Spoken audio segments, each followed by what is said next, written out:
أعوذ بالله من الشيطان الرجيم. بسم الله الرحمن الرحيم.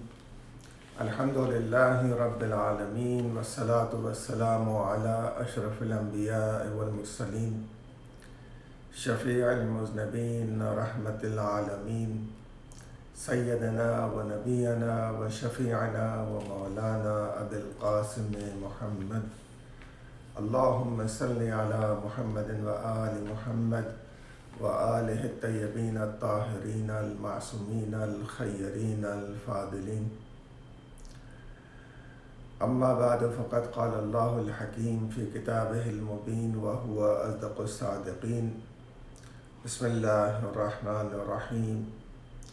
ومن يتق الله يجعل له مخرجا ويرزقه من حيث لا يحتسب.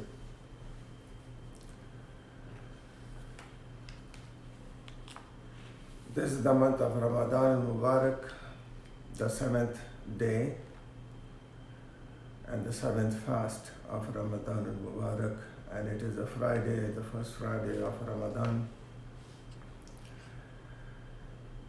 May Allah bless you all and keep you all safe and sound and healthy. The ayat for the fasting of Ramadan Mubarak, ayat 183rd and ayat 184th and 185 of Surah Baqarah. Ya ayyuhalladhina amanu كتب عليكم الصيام كما كتب على الذين من قبلكم لعلكم تتقون. The reason that fasting has been prescribed for the mu'mineen is given in the ayah لعلكم تتقون, so that you may achieve taqwa, so that you may get the taqwa. What is taqwa? Taqwa is one level higher than Iman, and Iman is one level higher than Islam. Islam means to pronounce and say the Shahadatain. You have the Shahadatain and you say Ashhadu an la ilaha illallah, Ashhadu anna Muhammadan Rasulullah, and you become a Muslim. And with that you say Ashhadu anna Aliyan Waliullah. You start calling Shia. But still we are in the level of Islam. What is Iman is when this pronunciation which you have made gets and enters into the heart, and you start to have the irfan of the oneness of God, and you believe in that oneness of God, and you believe in the domination and the power and the strength and the creatorship of that one Lord,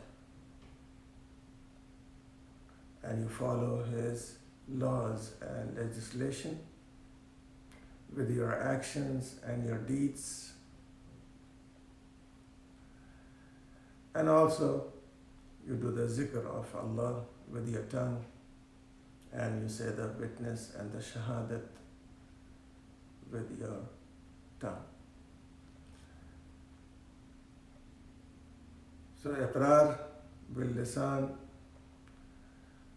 and having it in our arkan and even in our qulub is taqwa, is iman. A level after Iman is taqwa, when you have the remembrance and the consciousness and the wariness of Allah all the time. And this itself becomes a protective shield for you from committing any sins. You may, in other words, call it self-control. So by fasting, a person is able to strengthen his self-control. When he is abstaining and refraining from those things which are lawful in other times of Ramadan, after iftar, or in other months, he's abstaining from water, he's abstaining from food, which is lawful, and from relationships which are lawful. So he gets a strength, he gets a power that when he can be in power of straining from lawful things in Ramadan, then why can't he be with a strong power, self-control after Ramadan Mubarak in refraining from unlawful things? Imam Ali alayhi salatu wasalam says that I give my nafs the strength by training it in taqwa. So being God conscious all the time and having self-control all the time, in other words, we cannot make other people our slaves when we are ourselves the slave of our nafs. Make your nafs your slave. Let it be in your command. And once it comes into your command, then you have the power. You will feel as if you're a king.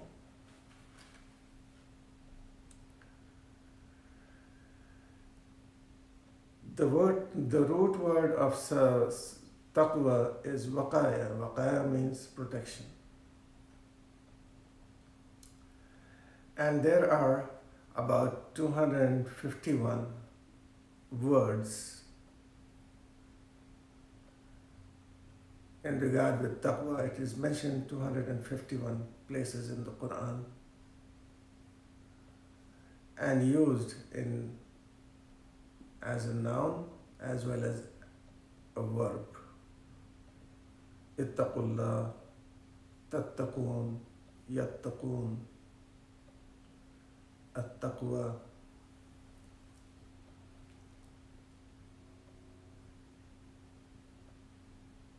Since it has a meaning of protection and shield and a support, and usually protection is taken from those things which bring a fear into you, develop a fear into you. Many a times taqwa has been given the meaning of fear of Allah, whereas it is not.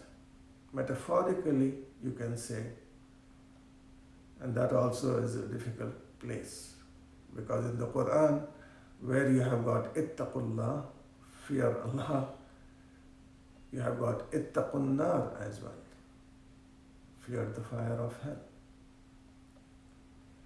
So you can just say that ittaqullah means fear the punishment of Allah,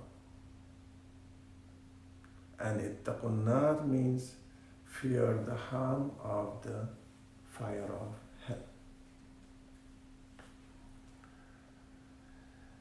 So after all this, we come to a conclusion that yes, taqwa is an attribute, is a quality which develops in us, and it is self-control, God consciousness, and God wariness.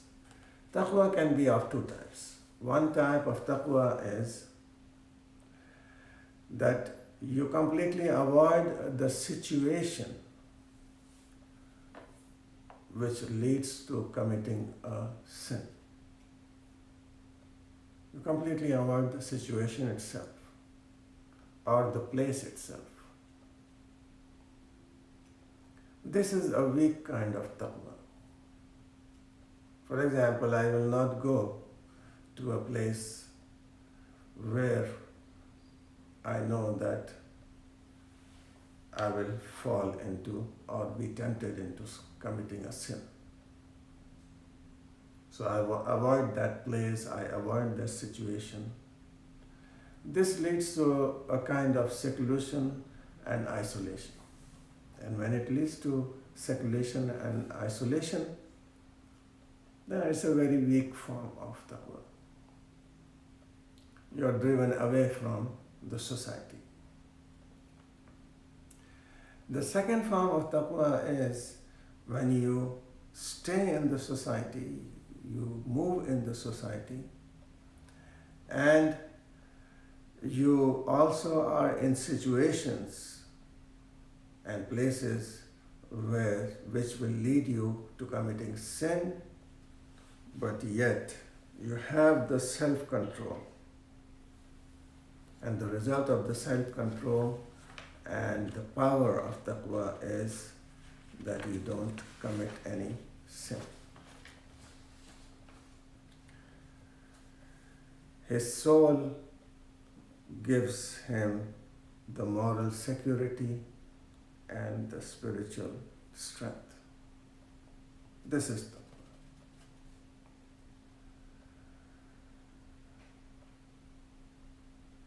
Mawla Ali alayhi salatu wasalam has said that certainly taqwa of Allah has saved lovers of Allah from unlawful acts and deeds, and has given to their hearts due to which a dread,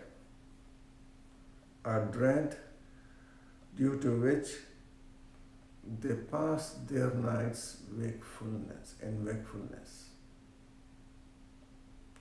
And in the noon times, they are thirsty. That means they are standing in prayer and they are fasting during the day. Why? Because of taqwa. Taqwa has built in them that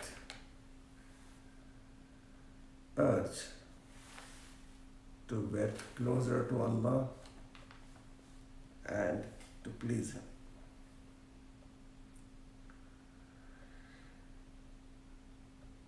Certainly, taqwa is a protection and a shield for today. Imam Ali alayhi salatu wasalam says that today and in this world, taqwa is a protection and a shield. And in the Akhirat, the same taqwa is a path to Jannat, a path which leads to Jannat. Again, Imam Ali alayhi salatu wasalam says, you should take care of taqwa and taqwa will take care of you. That means build up taqwa, and this taqwa is going to take care of you in the future. Taqwa is freedom from all slavery and deliverance from all ruin. If you look at what Imam alayhi salatu wasalam has said in regard with taqwa, I'll just give you a briefing. you'll find that if you go into the depth of it, you'll find that taqwa has lot of worldly benefits as well as the spiritual benefits for the day of Akhirat. Imam says taqwa is a cure for the hearts. It is a medicine for the hearts. Now, just like the body becomes sick, hearts also become sick. They also become weak. And the way of building that strength in them and removing the diseases, curing the heart is taqwa. For example, envy, jealousy, nifaq, hypocrisy, all these evil characters, all these evil qualities will not get into the heart if the heart has taqwa. And if they are already in the heart and you build up the taqwa, you can remove these evil attributes and evil qualities from your heart and become pious. You have seen in the history of the world that there are many people who were very evil, and then suddenly they not only became pious, but they also became the leader of the pious ones. One of the example is of Bishr Hafi. Bishr Hafi was a very, very wealthy and rich person who had many slave girls, and his house was full of pleasure and luxury and music and dance in Baghdad. Once Imam Musa Kazim ﷺ was passing by the house and he heard the music, and at the same time a slave girl came out of the house to throw some garbage. Imam ﷺ asked her, does this house belong to a free man or does it belong to a slave? She replied, it belongs to a free man. Imam left the place. She went in, and when Bishr asked her what is the reason for her being late, she replied that a man had spoken to her and he has said that he has asked her whether it was a house of a slave or a free man. And she replied that I said to him, it is a house of a free man. Immediately, Bishr Hafi means one who is naked, who is barefooted. Without even wearing his slippers and shoes, he ran behind the Imam ﷺ. And he apologized to the Imam saying, Mawla, I'm not free, I'm a slave of Allah.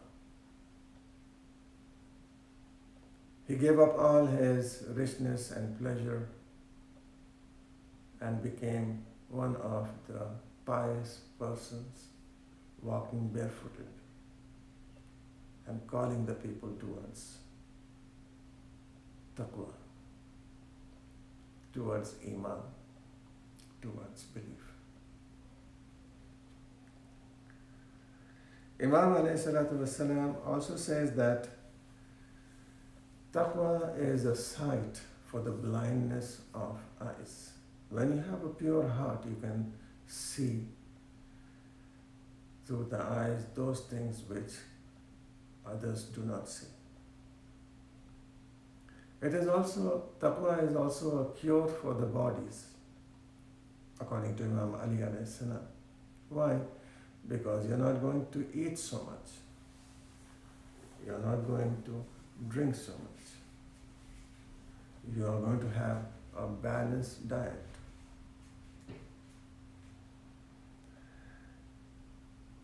Taqwa is a rectifier of the evils of the breast. Those are the evils like envy and lies and hypocrisy. It is a purifier of the pollution of the minds. When you have taqwa, you don't even try to think of something which is evil. Taqwa is a light for the eyes, and it is a consolation for the fear of your hearts, and it is a brightness for the gloom of your ignorance. I have heard many of the mu'mineen who do not even know how to read or how to write. But when you speak to them, you will just think that they are not ignorant people.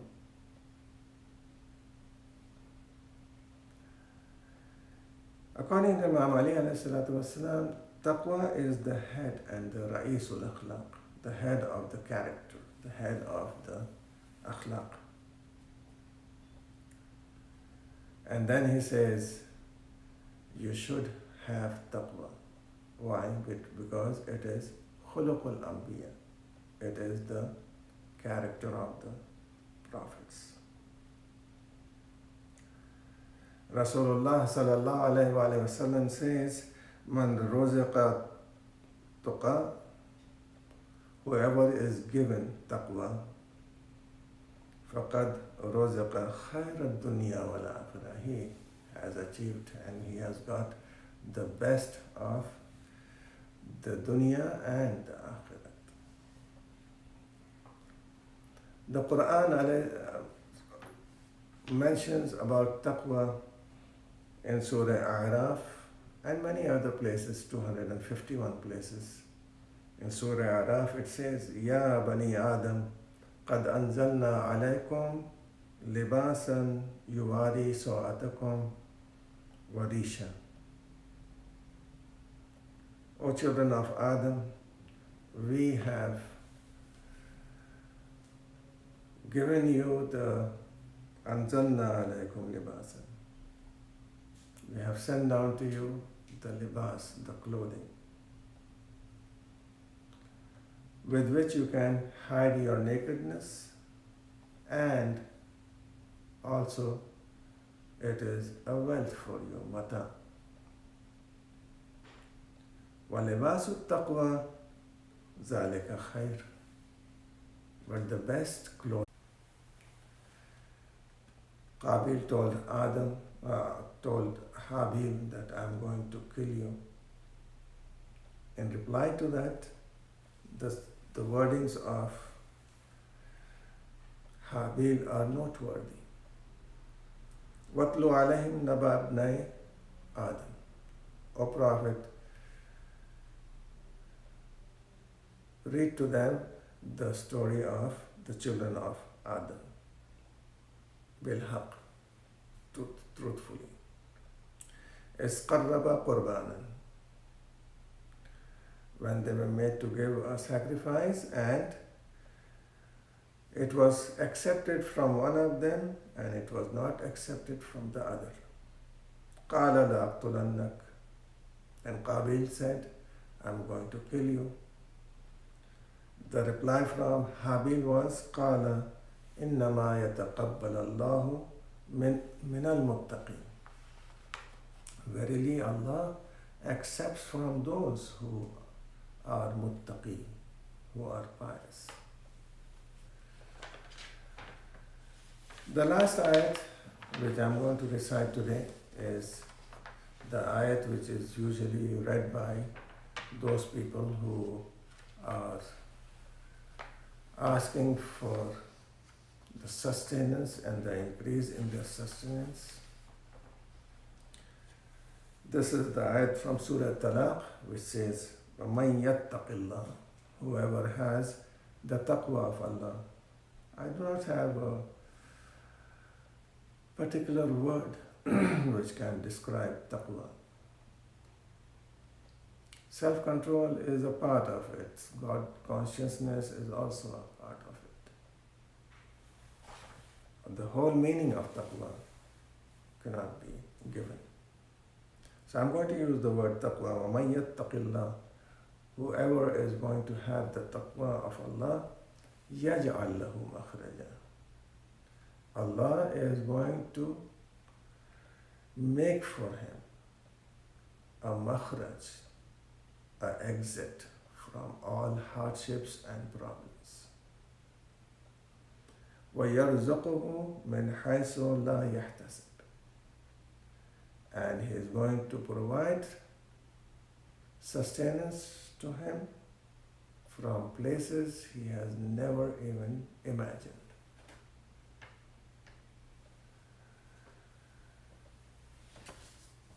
I have mentioned before that the strength of the spirit and the strength of the body gains strength when we eat something. But the spirit and the soul and the nafs gets strength when we give something to someone to eat. Ramadan al-Mubarak teaches us to give. And as you have seen in many places, in poor countries, and even here in the United States,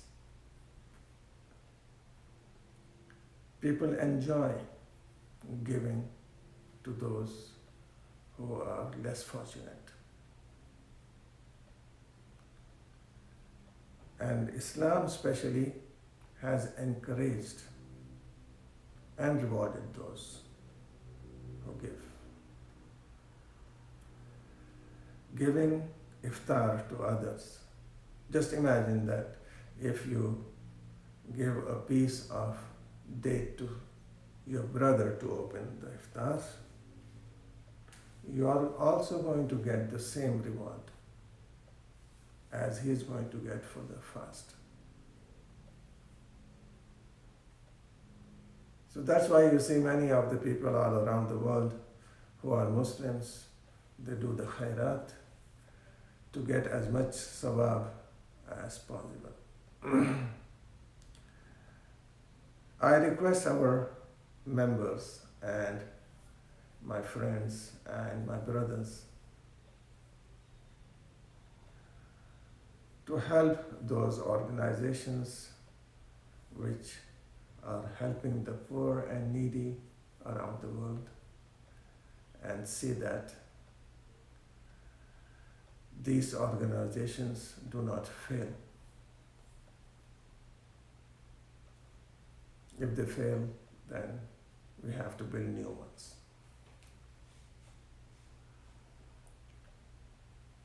Inshallah, after this, on Sunday, we are going to have the majlis of Imam, of the beloved wife of Rasulullah sallallahu alayhi wa sallam, Khadijatul Kubra salamullahi alayha.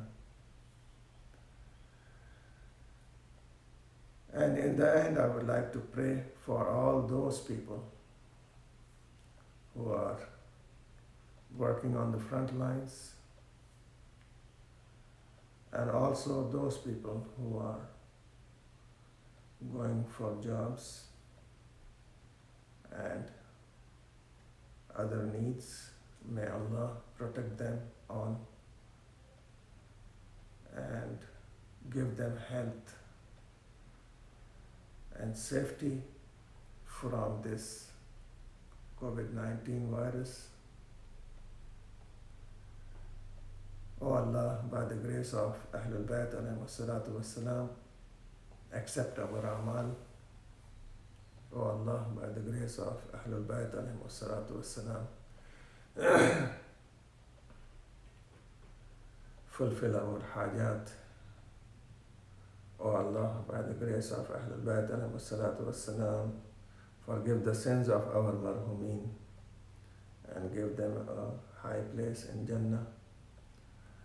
O Allah, by the grace of Ahlul Bayt alayhi salatu wassalam, protect all the mu'mineen and mu'minat and muhibbs of Ahlul Bayt alayhi salatu wassalam around the world. O Allah, by the grace of Ahlul Bayt alayhi salatu wassalam, protect our youth and our children from all the diseases and give them success in this life as well as the akhirah. O Allah, by the grace of Ahlul Bayt alayhi salatu wassalam, accept our amal, our siyam, our qiyam, fulfill our du'as, and give us the tawfiq and inspiration to do the ziyarat of Baytullah and the ziyarat of A'imma alayhi salatu wassalam and Rasulullah and Fatima Zahra salamullahi alayha. Hasten the zuhur of Imam Asr ajalallahu farajahu sharif and make us one of his companions. Allahumma salli ala Muhammadin wa ali Muhammad. Allahumma salli ala Muhammadin wa ali Muhammad. Allahumma salli ala Muhammad wa ali Muhammad wa ajjal farajahum. Wassalamu alaikum wa rahmatullahi wa barakatuh.